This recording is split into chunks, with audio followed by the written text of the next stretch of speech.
జగన్మోహన్ రెడ్డి గారు ఒక తెలుగు టీవీ ఛానల్తో మాట్లాడుతూ ఇంటర్వ్యూ ఇస్తూ చాలా అభ్యంతరకల వ్యాఖ్యలు చేశారు. I take serious objection to his comments is what I mean. నిన్న జగన్మోహన్ రెడ్డి గారు ఆ టీవీ ఛానల్తో మాట్లాడుతూ ఈరోజు రాజశేఖర రెడ్డి బిడ్డ ఆయన చెల్లెలు షర్మిలారెడ్డి గురించి చాలా ఒఫెన్సివ్ కమెంట్స్ చేశారు. వీటికి సమాధానం ఇవ్వాల్సిన బాధ్యత రాజశేఖర రెడ్డి బిడ్డగా నాకుంది. రాజశేఖర రెడ్డి గారిని అభిమానించే వాళ్ళెందరో కూడా నన్ను తప్పుగా అర్థం చేసుకోకూడదు కాబట్టి నేను ఈ సమాధానం ఇవ్వాల్సిన అవసరం ఉంది. ఇదే కాకుండా జగన్మోహన్ రెడ్డి గారు ఎన్నికల సందర్భంగా కడపకు వస్తున్న నేపథ్యంలో ఆఖరణ కొన్ని సమాధానాలు కూడా అవసరం ఉంది. ఆ ప్రశ్నలు కూడా అడగడం జరుగుతుంది. ముఖ్యంగా టీవీ ఛానల్లో మాట్లాడిన అంశాలు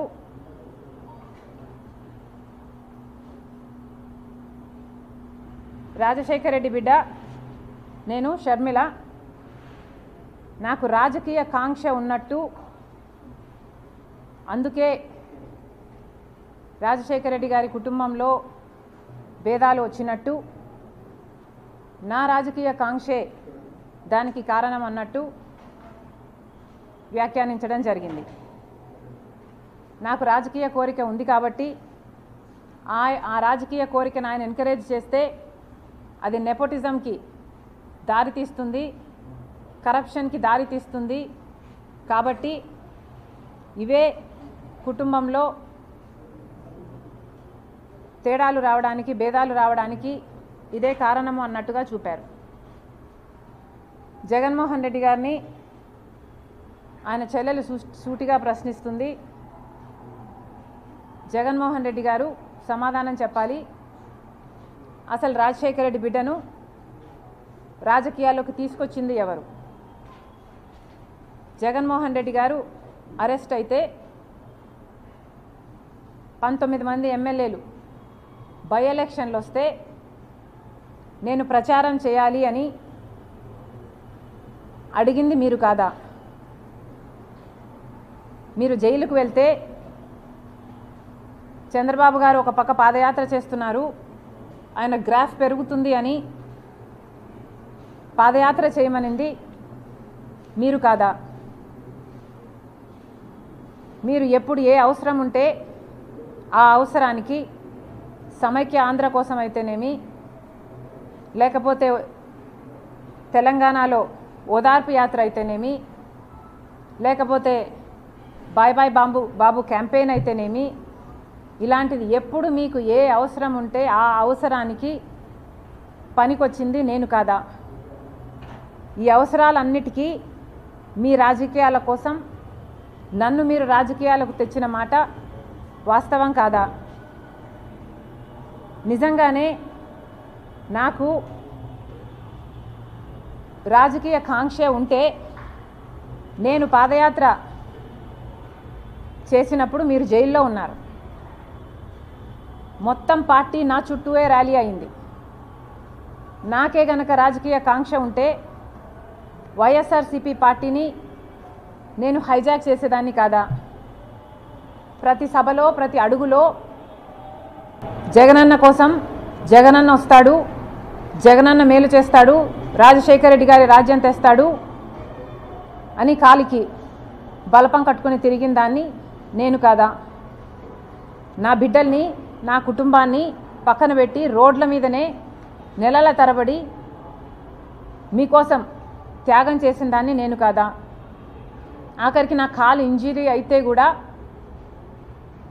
అతి వేగంగా ఫిజియోథెరపీ చేసి మళ్ళీ వెంటనే చేయాలి అని తాపత్రపడి చేసింది మీకోసం నేను కాదా? మరి నేను ఇన్ని త్యాగాలు చేసినా కూడా నాకు రాజకీయ కాంక్ష ఉంది అని మీరు అంటున్నారే, నాకే గనక రాజకీయ కాంక్ష ఉంటే నేను పొందాలనుకున్న పదవి పోస్టు మీ పార్టీలో నేను మొండిగానైనా పొందగలను. వివేకానంద రెడ్డి గారి లాంటి వాళ్ళు నాకు అండగా నిలబడడానికి నన్నే ఎంపీని చెయ్యాలి అన్ని ఎంతోమంది మీ పార్టీలోనే ప్రయత్నించిన వాళ్ళు కూడా ఉన్నారు. వాళ్ళందరి అండా చూసుకొని నేను ఏ రోజైనా మీకు రిబెల్ చేశానా? నాకు రాజకీయ కాంక్ష కానీ డబ్బు కాంక్ష కానీ ఉంది అని మీ మనస్సాక్షిలో మీరు నిజంగానే నమ్ముతున్నారా? నాకు రాజకీయ కాంక్ష మీకోసం మీతో ఉన్నంత కాలం, మీరు ముఖ్యమంత్రి అయినంత వరకు నాకు రాజకీయ కాంక్ష లేదు, నాకు డబ్బు కాంక్ష లేదు. నేను ఏం చేసినా మీకోసం చేశాను, నేను త్యాగం అనుకొని చేశాను, నా అన్న కోసం అనుకొని చేశాను. మీరు ముఖ్యమంత్రి కావాలని, రాజశేఖర్ రెడ్డి గారి సంక్షేమ పాలన మళ్ళీ మీరు తీసుకొస్తారు అని నమ్మి చేసిన విషయం వాస్తవం కాదా? మన ఇద్దరము నమ్మే బైబిల్ మీద ఒట్టేసి నేను చెప్పగలను, నాకు రాజకీయ కాంక్ష కానీ డబ్బు కాంక్ష కానీ ఏ ఇతర ఆశ లేకుండా, ఆశించకుండా ఏ ఒక్క రోజైనా మిమ్మల్ని ఒక పదవి కానీ ఒక పోస్ట్ కానీ నేను అడగకుండా మీకోసం చేశాను, ఇది నిజం అని నేను బైబిల్ మీద ప్రమాణం చేయగలను. మీరు అదే బైబిల్ మీద ప్రమాణం చేసి నేను మిమ్మల్ని ఈ పోస్ట్ అడిగానని కానీ ఈ పదవి అని అడిగానని కానీ మీరు ప్రమాణం చేయగలరా? నాకు రాజకీయ కాంక్ష ఉంది అని కానీ డబ్బు కాంక్ష ఉంది అని కానీ మీరు రుజువు చేయగలరా? అసలు మనిషి మంచితనాన్ని గుర్తించడం రాజశేఖర్ రెడ్డి గారి దగ్గర నుంచి మీకు ఎందుకు రాలేదు? ఏదైనా ఒక లావాదేవీ కోసం, ఏదైనా ఒక లాభం కోసం ఆలోచన చేసే మనిషి కాదు రాజశేఖర్ రెడ్డి గారు. ఆయన బిడ్డను నేను. ఆయన హృదయానికి దగ్గరగా ఆయన మాటలు వింటూ ఆయన హృదయంలో హృదయంగా పెరిగిందని నేను. ఆయన ఆశయాల కోసం ఆయన ఏ రకంగా అయితే త్యాగం చేసే మనసు ఆయనకుందో ఆ రకంగానే నేను కూడా ఆలోచన చేయాలి, ఆ రకంగానే మీకు నేను సహాయపడాలి, అంత నిస్వార్థంగా మీకోసం నేను త్యాగం చేశాను, మీకోసం నేను నిలబడడం జరిగింది. ఎంత బహిరంగంగా రాజకీయ కాంక్ష వల్ల నెపోటిజం అంటున్నారే,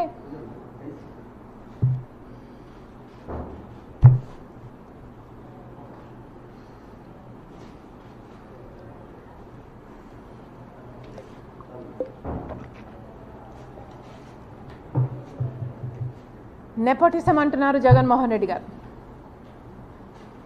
రాజశేఖర రెడ్డి గారి రాజకీయాలలో ఉంటే వివేకానంద రెడ్డి గారు కూడా ఆయన పక్క రాజకీయాలలో ఉన్నాడు, రాజారెడ్డి గారు కూడా రాజకీయాలలో ఉన్నాడు, రాజారెడ్డి గారి భార్య మా జయమ్మ కూడా రాజకీయాలలో ఉంది, సౌభాగ్యమ్మ కూడా రాజకీయాలలో ఉంది. అందరూ ఒక్కొక్క పదవి వాళ్ళ వాళ్ళ టైంలలో చేసిన వాళ్ళు, వాళ్ళంతా ఒకే జనరేషన్కు చెందిన వాళ్ళు. మరి ఆ టైంలో నెపోటిజం ఉన్నిందా? జగన్మోహన్ రెడ్డి గారు నెపోటిజం గురించి మాట్లాడుతున్నారు. మరి మీరు ముఖ్యమంత్రిగా ఉండి కూడా, మీ పార్టీ మీరు పెట్టి కూడా ఇంకా ఎవరు బంధువులు ఉండకూడదు అని మీరు చెప్తున్న ఈ లాజిక్లో రవీంద్రనాథ్ రెడ్డి గారు లేరా? మీ బంధువు కాదా? మీ మేనమామ. సుబ్బారెడ్డి గారు సొంత చిన్నాన్న, అమ్మ మొన్నటి వరకు అధ్యక్షురాలు, అవినాష్ రెడ్డి ఒకటే జనరేషన్లో మీ భార్యకు బంధువు, నా తమ్ముడు అని నెత్తిన పెట్టుకొని తిరుగుతున్నవాడు. మరి వీళ్ళందరూ మీ పక్కన మీ బంధువులుగా ఉంటే అది నెపోటిజం కాదు. ఈరోజు మీ చెల్లెలు మాత్రమే మీ పక్కన ఉంటే అది నెపోటిజం కిందికి వస్తుంది. మీ మాటలు మీరు ఎంత ఇన్సెక్యూర్గా ఉన్నారో చెప్తున్నాయి. మీకు అర్థమయ్యే మాట్లాడుతున్నారా? మీ మాటలే మీ క్యారెక్టర్ని కాంట్రడిక్ట్ చేస్తున్నాయి. మీకు మీ చెల్లెలంటే ఇన్సెక్యూరిటీ అన్న విషయము మీ మాటలే బయట పెడుతున్నాయి. ఒకసారి ఆలోచన చేసి మాట్లాడండి ఇంటర్వ్యూలలో మాట్లాడినప్పుడు అని జగన్మోహన్ రెడ్డి గారికి చెప్తున్నాం. డబ్బు ఆశ ఉందని నేనేదో కరప్షన్ మిమ్మల్ని చేయమని అడిగానని, దేవుడు మీకు పదవినిచ్చింది బంధువులకు మేలు చేయడానికి కాదు కాబట్టి నేను ఎంకరేజ్ చేయలేదు అన్నట్టు మీరు మాట్లాడడం జరిగింది.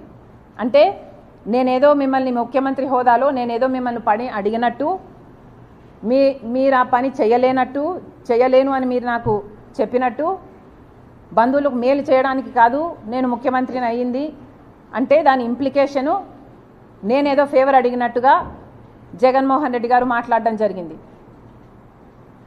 ఏ రోజు రాజశేఖర రెడ్డి బిడ్డ ప్రమాణం చేసి చెప్తుంది పైసా సహాయం, పైసా పని చేసి పెట్టు అని అడిగిన పాపాన ఈ 5 సంవత్సరాలలో పోలేదు.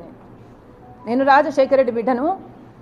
ఇదే రాజశేఖర రెడ్డి బిడ్డ నాన్న ముఖ్యమంత్రిగా ఉన్నప్పుడు, రాజశేఖర రెడ్డి గారు ముఖ్యమంత్రిగా ఉన్నప్పుడు కూడా పదవిని చూసిందాన్ని. నాకే కనుక డబ్బు ఆశ ఉండుంటే ఆ రోజుల్లోనే ఎంతో కలిగి ఉండేదాన్ని. ఆ రోజైనా ఈ రోజైనా నేనైనా నా భర్త అయినా ఒక సహాయం, ఈ రోజు వరకు పైసా సహాయం చేశాడు జగన్మోహన్ రెడ్డి, పైసా సహాయం మేము అడిగాము జగన్మోహన్ రెడ్డిని అని నిరూపణ చేయగలరా? ఎందుకండి ఇలా మాట్లాడతారు? అసలు మీరు జగన్మోహన్ రెడ్డి గారు రాజశేఖర రెడ్డి గారి కొడుకు అన్న విషయాన్ని ఎందుకు మర్చిపోతున్నారు? మీరు మర్చిపోయి వ్యవహరిస్తున్నారు కానీ చూసే ప్రజలకు తెలుసండి మీరు రాజశేఖర రెడ్డి గారు కొడుకు అని.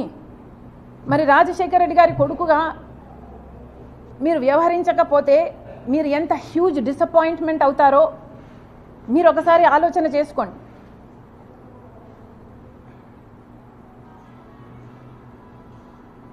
చాలా చెప్పారు, రిలేషన్షిప్స్లోకి రాజకీయాలు వస్తే రిలేషన్షిప్స్ చెడిపోతాయి. జగన్మోహన్ రెడ్డి గారు చాలా లిమిటెడ్గా ఆలోచన చేస్తున్నట్టున్నారు. ఈ ప్రపంచంలో రాజకీయ డిఫరెన్సెస్ ఉన్న వాళ్ళు ఎంతోమంది ఒక కుటుంబంలోనే ఉంటున్నారు. ఒక కుటుంబంలోనే ఒక మనిషి ఒక పార్టీలో, ఇంకో మనిషి ఇంకొక పార్టీలో, అదే కుటుంబంలోనే కొనసాగుతున్నారు.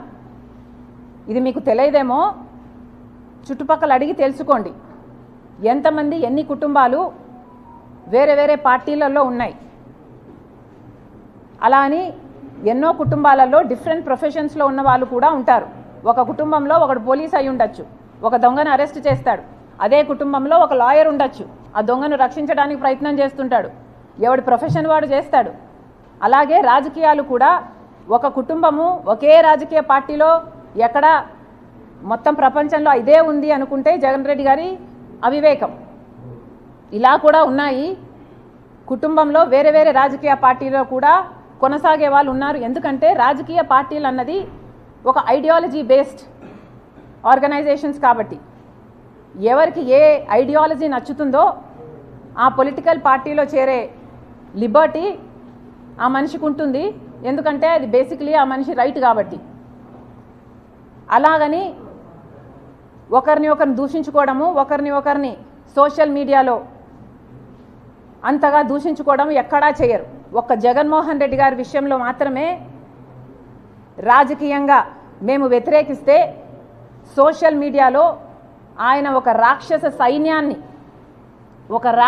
సైన్యాన్నే పెట్టి వేల మందిని ఎంప్లాయ్ చేసుకొని రాజశేఖర రెడ్డి బిడ్డ అనే ఇంగితం లేకుండా, మీకోసం పాదయాత్ర చేశానని లేకుండా, పాదయాత్ర చేసినప్పుడు నేను షర్మిలారెడ్డినే, కానీ ఇప్పుడు మీతో విభేదించాను కాబట్టి నన్ను, నా క్యారెక్టర్ని, నా పుట్టుకను, నా పేరును ఇలా ఎన్ని విధాలు వీలైతే అన్ని విధాలు నాశనం చేయడానికి చూసింది ఒక్క జగన్మోహన్ రెడ్డి గారు మాత్రమే.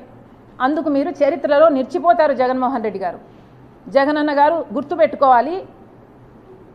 ఒక చెల్లెలుగా చెప్తున్నాను, మీరు దీనికి చరిత్రలో నిలిచిపోతారు.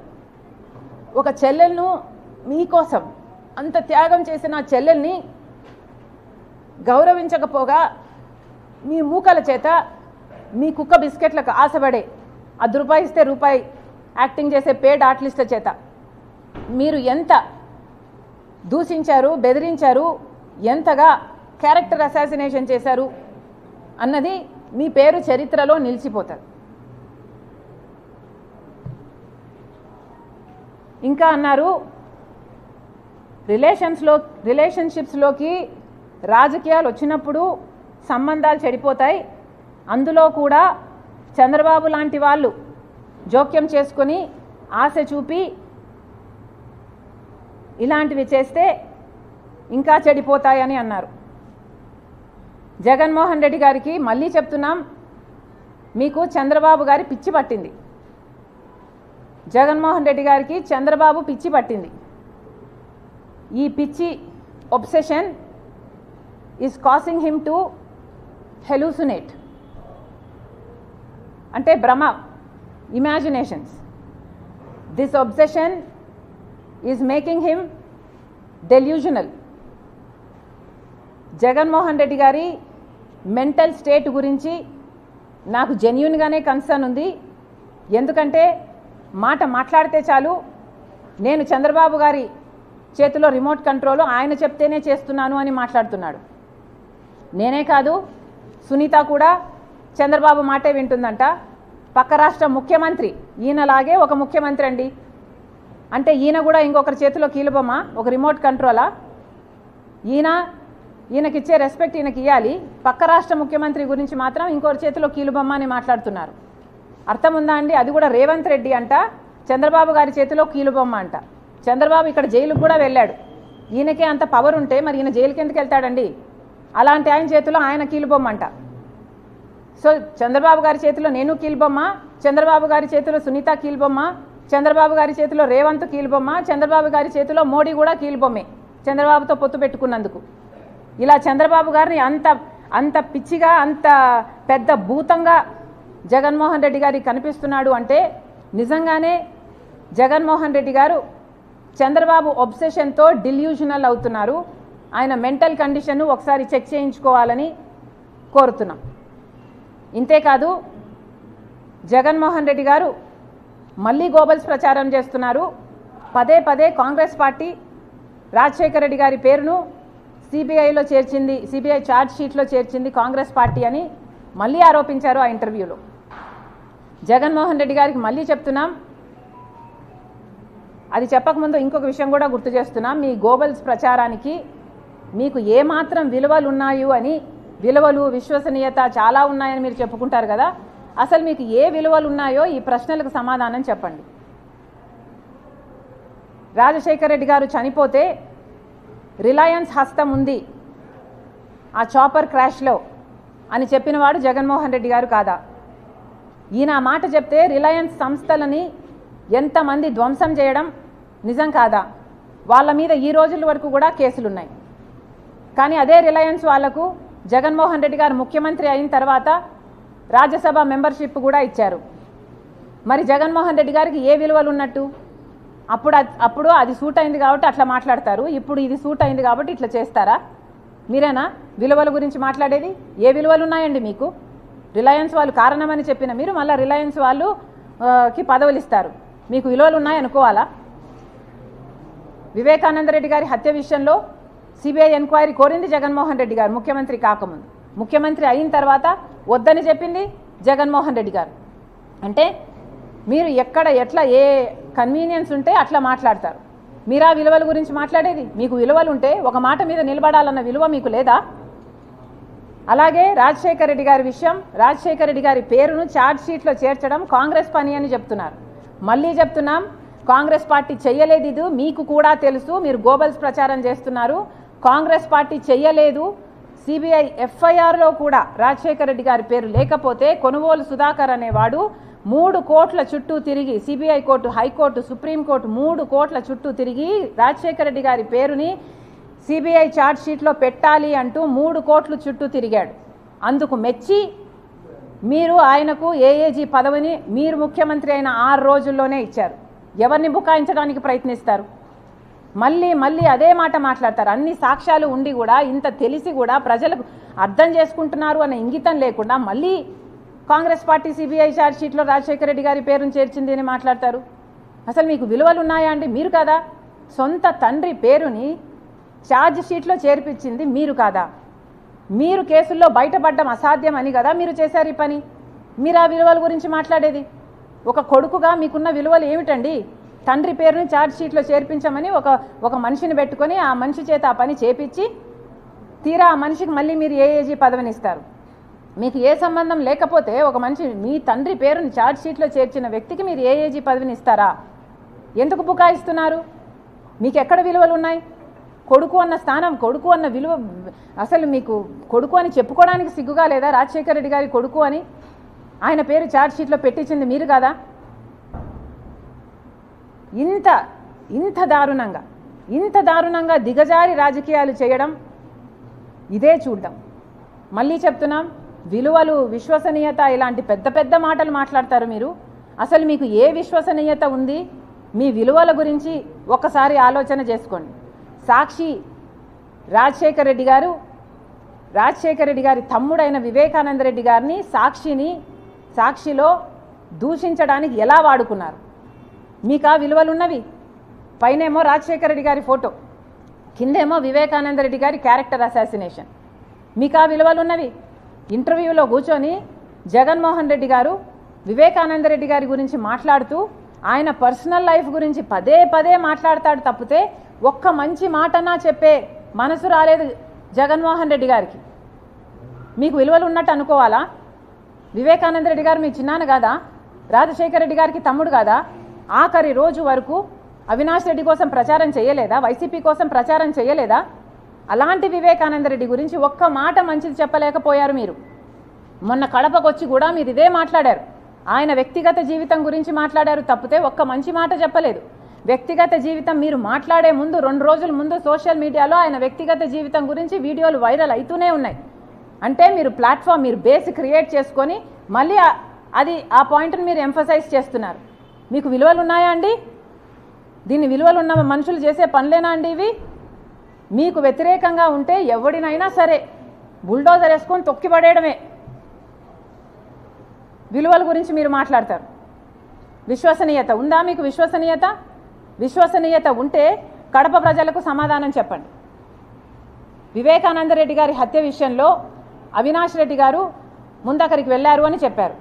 రవీంద్రనాథ్ రెడ్డి గారేమో సాక్ష్యాలు తుడిచేస్తుంటే అక్కడ నిలబడి చూశాడు అవినాష్ రెడ్డి అని రవీంద్రనాథ్ రెడ్డి గారు చెప్తారు. ఆ తర్వాత అవినాష్ రెడ్డి గారు మీకు ఫోన్ చేశారు అని చెప్తున్నారు. ఫోన్లో మీకు అవినాష్ రెడ్డి గారు ఏం చెప్పారు? అవినాష్ రెడ్డి గారు ఒకవేళ ఇక్కడ హార్ట్ అటాక్తో చనిపోయాడు అని మీకు చెప్పుంటే మీకు ఈ రోజు వరకు కూడా అనుమానం లేదా? అంత రక్తం ఉంటే హార్ట్ అటాక్తో ఎలా చెప్పాడు ఈ అబ్బాయిలో ఏదో దాచుతున్నాడు అన్న అనుమానం మీకు ఈ రోజు వరకు కలగలేదా? లేదు, ఆ అబ్బాయి నాకు నిజమే చెప్పాడు, ఇక్కడంతా రక్తం ఉందన్న, హత్య జరిగింది అని చెప్పుంటే మీకు మరి సాక్షిలో హార్ట్ అటాక్ అని మీరు ఎందుకు రాపిచ్చారు? ఈరోజైనా సమాధానం చెప్పండి. ఎంతసేపు ఉన్నా ఆ అబ్బాయి నన్ను కన్విన్స్ చేశాడు అని మాట్లాడుతున్నాడు టీవీలో. ఈ అబ్బాయి అంట 4 ఇంటర్వ్యూలు ఇచ్చాడంట కష్టపడి. సునీతమ్మ 5 ఏళ్ల కష్టం ఎవరికి కనిపించడం లేదు, ఆయనకైతే అసలుకే కనిపించడం లేదు. 5 ఏళ్ళు న్యాయం కోసం గడప తిరిగి కోర్టు మెట్లన్నీ ఎక్కి పోలీస్ స్టేషన్లో అన్నీ చుట్టూ ముట్టే 5 సంవత్సరాల కష్టం కనిపించలేదు. ఈ అబ్బాయి అంట 4 ఇంటర్వ్యూలు ఇచ్చాడట. ఈ 4 ఇంటర్వ్యూలను పట్టి అవినాష్ రెడ్డి గారు నిర్దోషి అని ఈయన నిర్ధారించుకున్నారంట. అంటే మీకు ముందు చెప్పలేదా అవినాష్ రెడ్డి ఈ ఎక్స్ప్లెనేషను? ముందు చెప్తే మరి మీరు ఇంటర్వ్యూలో చూసి ఎందుకు కన్విన్స్ అయినట్టు? అయినా మీరెవరండి కన్విన్స్ కావడానికి? మీరు కన్విన్స్ అయితే ఎంత, కన్విన్స్ అవ్వకపోతే ఎంత? కన్విన్స్ కావాల్సింది ఎవరండి? ఇన్వెస్టిగేటివ్ ఏజెన్సీ, జడ్జిలు కదా. మరి మిమ్మల్ని కన్విన్స్ చేసిన అవినాష్ రెడ్డి సిబిఐని ఎందుకు కన్విన్స్ చేయలేకుండా ఉన్నాడు? వెళ్ళమని చెప్పండి. సిబిఐని తప్పించుకొని ఎందుకు తిరుగుతున్నాడు? సిబిఐ అరెస్ట్ చేయడానికి వస్తే కర్నూలులో అంత 3 రోజుల పాటు బీభత్సం సృష్టించారు కదా. పోలీసులను మూకల్ని అంత లా అండ్ ఆర్డర్ ప్రాబ్లమ్ సృష్టించి అసలు చెయ్యి వేయనీయలేదు కదా అవినాష్ మీద. సిబిఐ ఆఖరికి empty handed it had to go back. That is an insult, humiliation to CBI in it's history. మరి అంతగా మీరు అంత దిగజారిన రాజకీయాలు చేస్తున్నారే, మరి మిమ్మల్ని కన్విన్స్ చేయడం ఏం అవసరం అండి? మీరు కన్విన్స్ అయితే ఎంత, అవ్వకపోతే ఎంత? ప్రజలు కదా కన్విన్స్ అవ్వాలి. మరి ప్రజలకి సమాధానాలు చెప్పండి. ఎందుకని సాక్షి టీవీలో హార్ట్ అటాక్ అని చెప్పారు? ఎందుకని ముందు సిబిఐ అడిగారు, ఆ తర్వాత సిబిఐ వద్దన్నారు? ఎందుకని అవినాష్ సాక్ష్యాలు తుడిచేస్తుంటే అమాయకంగా నిలబడి చూశాడు? ఇవన్నీ సాక్ష్యాలు ఆధారాలు సిబిఐ అన్నీ పెడితే ఇవన్నిటినీ కాదని మీరు కన్విన్స్ అయ్యానని బుకాయిస్తున్నారు. మీరు బుకాయించినంత మాత్రాన ప్రజలు కన్విన్స్ కారండి. ప్రజలకు కూడా దేవుడు కూడా ఒక ఇంగితం అంటూ ఇచ్చారు, అర్థం చేసుకోవాలి. జగన్మోహన్ రెడ్డి గారు విశ్వసనీయత విలువలు అని ఇంత గట్టిగా మాట్లాడుతున్నారే, మీకే గనక విశ్వసనీయత ఉంటే ఈరోజు ఎందుకని 5 సంవత్సరాల అధికారం తర్వాత కూడా మనకు ప్రత్యేక హోదా రాలేదో ప్రజలకు సమాధానం చెప్పండి. బీజేపీ పార్టీ మెడలు వంచైనా సరే నేను ప్రత్యేక హోదా తీసుకొస్తాను అని కూడా చెప్పి కదా మీరు అధికారంలోకి వచ్చారు. ఎందుకు మరి ప్రత్యేక హోదా ఎందుకు రాలేదు? ప్రత్యేక హోదా ఎందుకు తేలేదు? మీరు బీజేపీ మెడలు ఎందుకు వంచలేదు? ఒక్క నిజమైన ఉద్యమమైన ఈ 5 సంవత్సరాలలో ఎందుకు చేయలేదు ప్రత్యేక హోదా గురించి? మీకు నిజంగానే విశ్వసనీయత ఉంటే సమాధానం చెప్పండి. పోలవరం ప్రాజెక్ట్ అయితేనేమి, రాజధాని అయితేనేమి, ఇలా ఒక్కటంటే ఒక్కటైనా సాధించుకొచ్చారా? మీకు నిజంగానే విశ్వసనీయత ఉంటే మరి ప్రజల ప్రయోజనాలన్నీ ఎందుకు తాకట్టు పెట్టారు బీజేపీ పార్టీకి? మీ స్వప్రయోజనాల కోసం ఏదైనా తాకట్టు పెడతారా? ఎవరినైనా బలి చేసుకుంటూ పోతారా? ఎవరినైనా తొక్కుకుంటూ పోతారా? కనీసం కడపలో స్టీల్ ఫ్యాక్టరీ కూడా మీరు కట్టలేదు. ఇది అవమానంగా లేదా మీకు? మీ సొంత జిల్లా కదా కడప. కనీసం ఇక్కడైనా కడపలో స్టీల్ ఫ్యాక్టరీ అయినా కట్టుంటే మీకు చెప్పుకోవడానికి ఏదైనా ఉండు. ఈ కడపలోనే ఇక్కడనే 625 గ్రామాలకు కనీసం మంచినీళ్ళు లేవండి. మంచినీళ్ళు లేవు గ్రామాలలో. ఏం సమాధానం చెప్తాడు జగన్మోహన్ రెడ్డి గారు? ఎక్కడ పెట్టుకుంటారు మీ తలకాయ? మీకు ఆ విశ్వసనీయత గురించి మాట్లాడే హక్కు ఉంది? కనీసం ఒక్క ఎకరాకైనా అడిషనల్గా నీళ్ళు ఇచ్చింది లేదు మీరు ఇక్కడ. కనీసం రాజశేఖర్ రెడ్డి గారు జలయజ్ఞంలో 42 ప్రాజెక్టులు సొగంలో వదిలేసిపోతే అవన్నా పూర్తి చేయాలన్న కాంక్ష లేకపోయింది మీకు. కనీసం అవి కూడా చేయలేకపోయారు. మీరా రాజశేఖర్ రెడ్డి గారి ఆశయాలను నిలబెట్టేది? Thank you guys.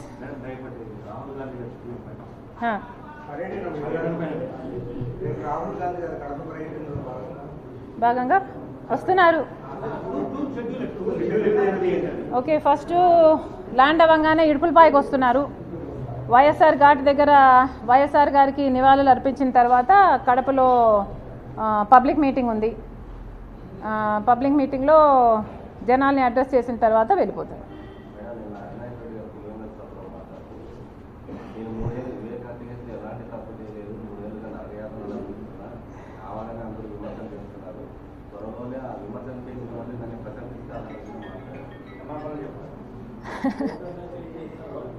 మరి ఎందుకండి సిబిఐని తప్పించుకొని తిరుగుతున్నారు? ముందు బెయిల్ ఎందుకు తెచ్చుకుంటున్నారు?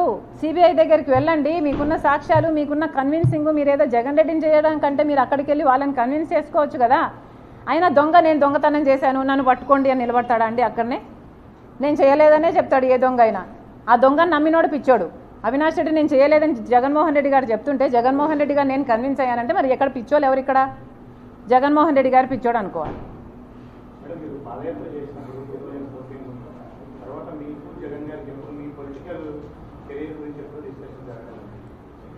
అమ్మా నేను పాలిటిక్స్లోకి రావాలి అన్న కోరిక నాకు కాదు కానీ మిగతా అందరికీ చాలామందికి ఉంది. ఈ పాప పాలిటిక్స్లో షైన్ అవుతుంది, ఈ పాప నీకు బలం అవుతుంది, ఈ పాప పార్టీకి మంచిది అవుతుంది అన్న ఒపీనియన్ను జగన్మోహన్ రెడ్డి గారికి 100ల సంఖ్యల్లో చేస్తుంటారు. అమ్మ కూడా చేసింది. అమ్మకు కూడా జగన్మోహన్ రెడ్డి గారు నన్ను ఎంపీని చేస్తాను అని మాటిచ్చారు.